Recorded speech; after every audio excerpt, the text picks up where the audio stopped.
I'm Kristina Adler, and I directed Garito.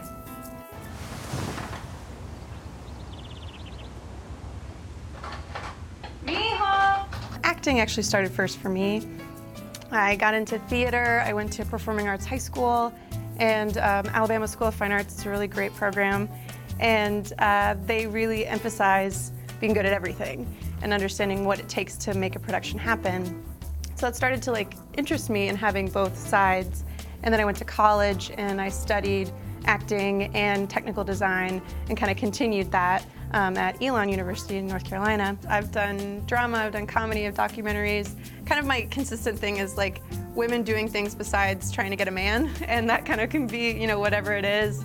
I wear a lot of hats, but I tend not to write because I think there are a lot of incredible writers that deserve a voice, and so I really like reaching out and meeting other people and kind of helping them develop their story and create something interesting that I haven't seen a lot of. So I think that's been a big thing for me, is finding all kinds of different stories, really wherever the heart is, wherever it's something I haven't seen before. I really love to draw into it. So visually, Garito is totally different than anything else I've done. I've done time travel comedy, I've done documentaries about artists in Atlanta, different things visually, but just trying to keep it interesting both for me and for an audience.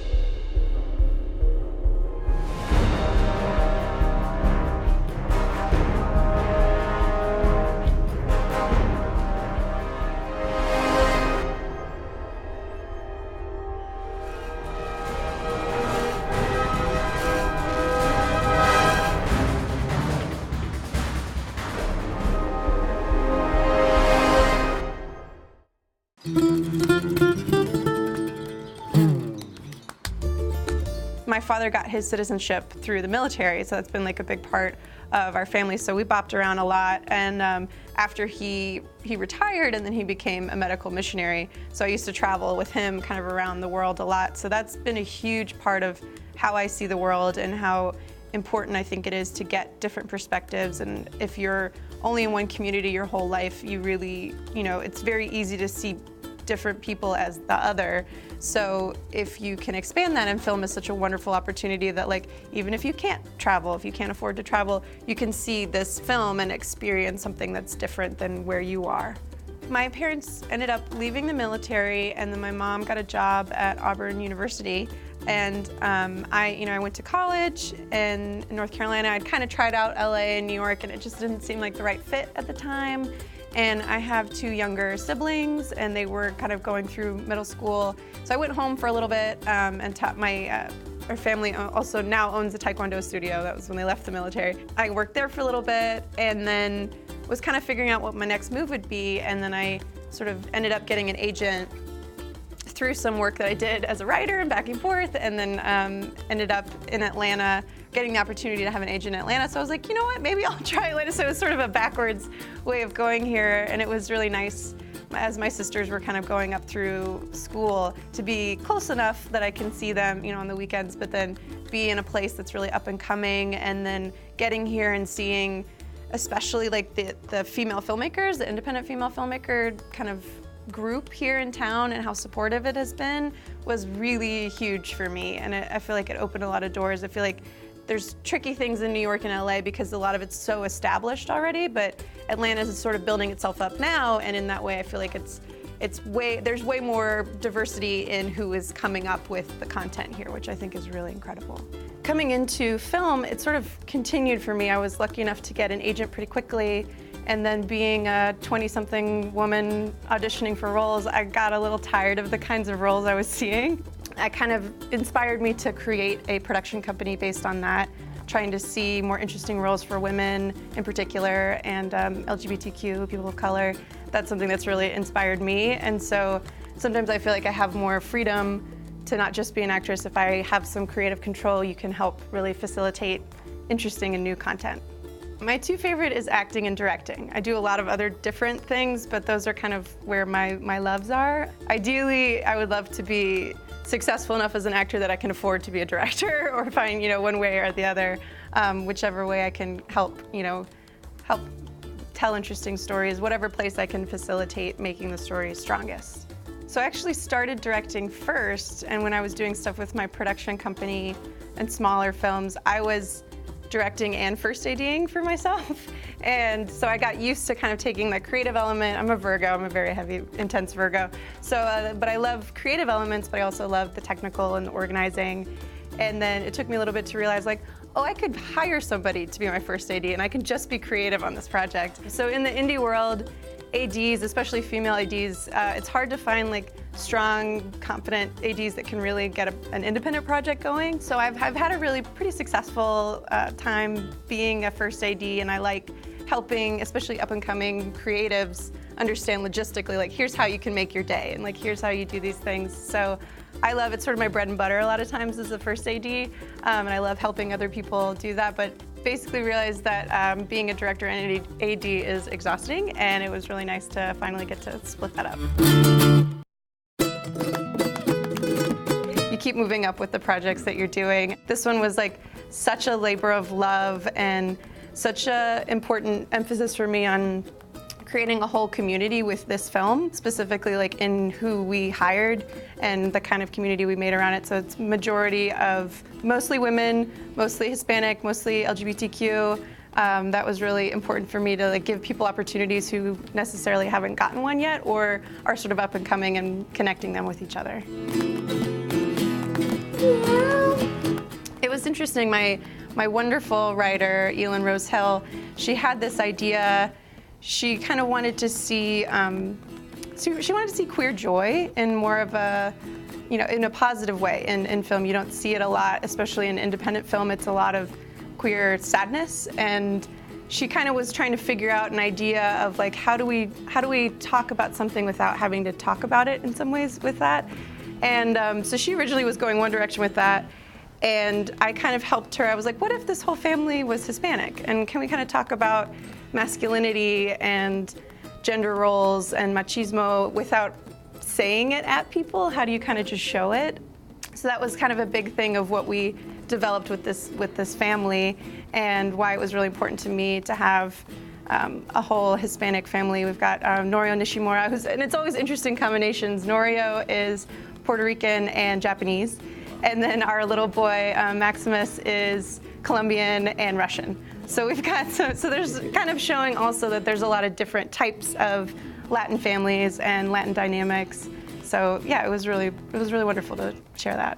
My DP, Jess Silva, she's incredible. She is somebody who kind of came up in G&E actually, and so she's sort of now transitioning a little bit more to being a DP, and she's someone that I'm like, this is a woman to watch, and I was really excited to snag her for this. So it was a really great communicative process. I had certain shots that I was like, I want to make, I want to start up here and move back, and we had a whole movie set up and everything. I was like, I have some thoughts. Can we make this a reality? And she was so wonderful, so collaborative about, kind of figuring out. I'm like, I have a vision for this. Can we make this realistic? And her kind of adding onto it, and yeah, she's a dream.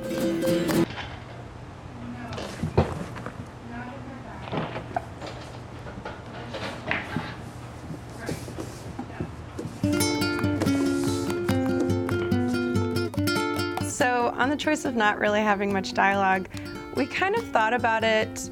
Originally, we had pitched this short as one of the airport shorts for the Atlanta Film Festival, and we had kind of created it with no dialogue whatsoever. And it was like the idea of how do you connect with people of all different cultures if you can't read it or understand it, if there's words at the bottom and you're a kid and you don't know what this is, how do you get this story?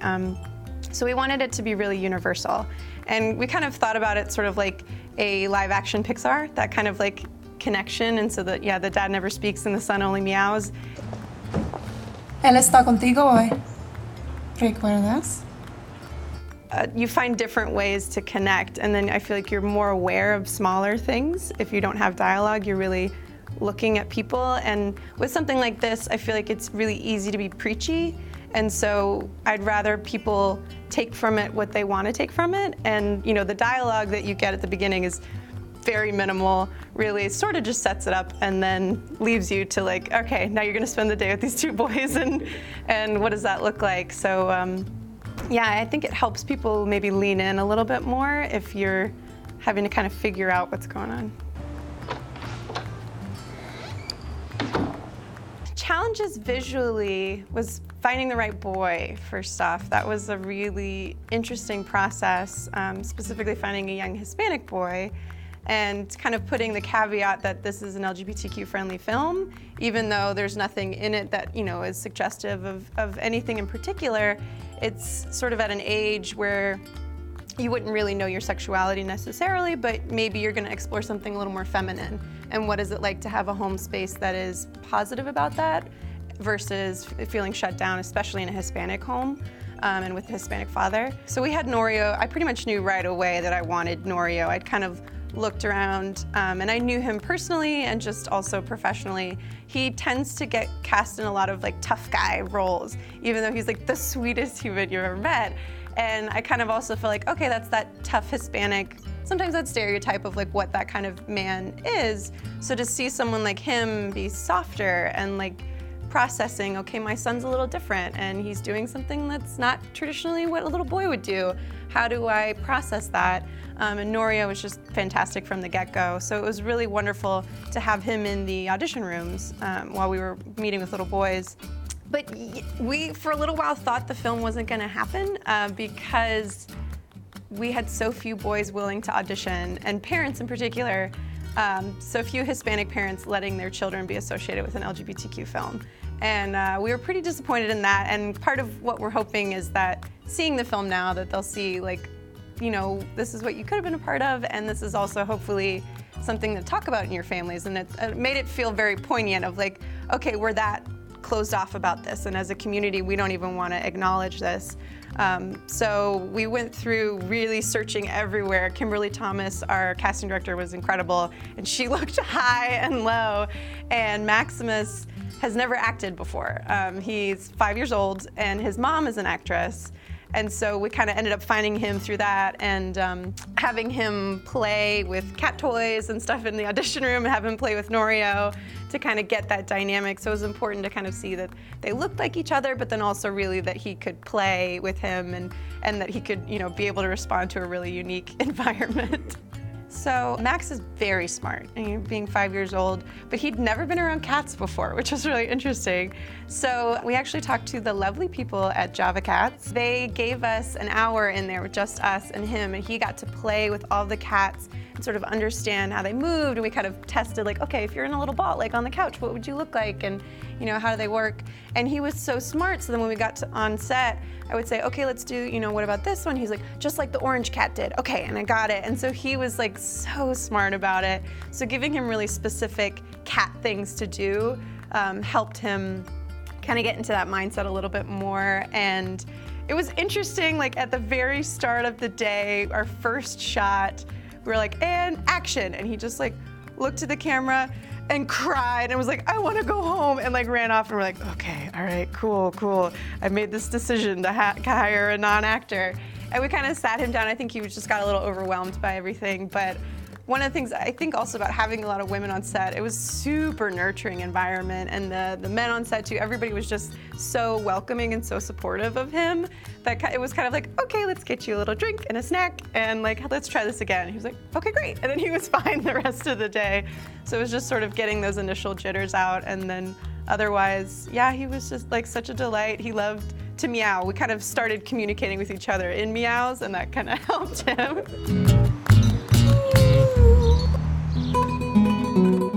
I like to add visual humor, and this is sort of a quiet, slower film, so I think some of the humor kind of comes from something being really slow and then like something quick happening, or people coming in and out of frame. I really love Edgar Wright, and that is kind of based off of a lot of his visual things coming in, popping in and out of frame. I like that element of it. I mean, we have pans, we have a couple movie moments, but otherwise, I like the actors kind of controlling the movement, and especially, experiencing it from like a little boy and being a cat, seeing him pop into frame or pop out of frame. I think that makes a playful element, brings it to light a little bit more.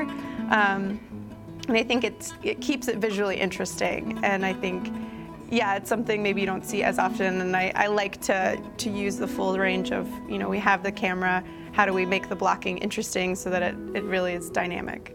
I think so often with these kinds of films you see so much turmoil within the family, and especially with the father, especially if it's more traditional father, of how they react to a child being a little different.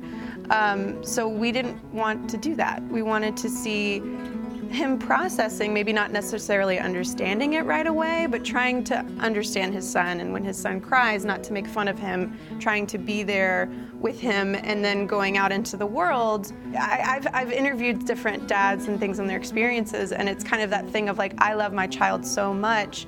If they're gonna be different, I'm okay with that, but taking them out into the world, it breaks my heart to see anyone, take their shine away. So we wanted that to be a little bit more of what the conflict would be, and so it's more him going out into the world, being a cat, being who he is, and then not getting that response from another boy his age, and sort of getting left out and feeling embarrassed, and then to see his dad sort of step up, even in a quiet way, to say, I'm with you and I support you, even in this little gesture.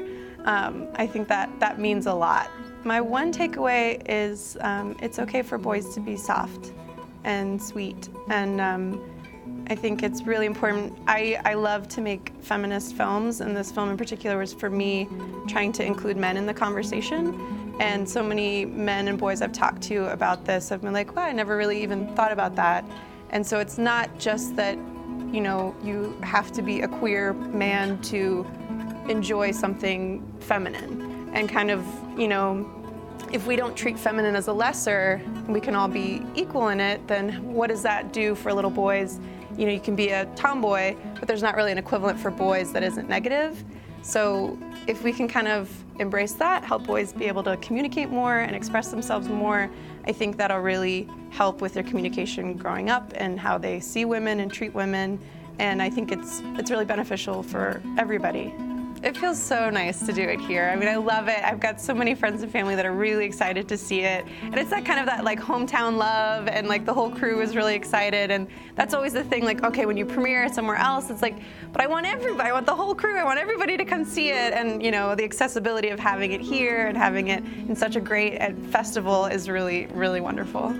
All kinds of things keep me interested. I think collaborating with other people and hearing different stories and finding ways to kind of spread joy. I think that overall I want to create content that inspires people positively, and finding different ways to communicate that, trying to find something that's new that hasn't been done before, or doing it in a different way, and finding another way to connect with people. I just love collaborating and meeting new people and getting new ideas off of people and bouncing it back and forth. So next, actually my writer for Gadita, we're doing another short film coming up, and it's a totally different route. That's going to be a alien lesbian movie that's going to also be silent. That's sort of becoming our thing right now.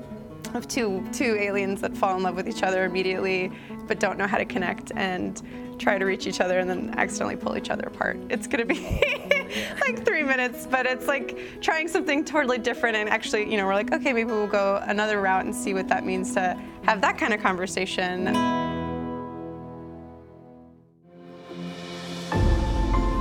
I would say figure out what's important to you and try and find your niche. See what you have in your own wheelhouse to share that someone else hasn't done yet.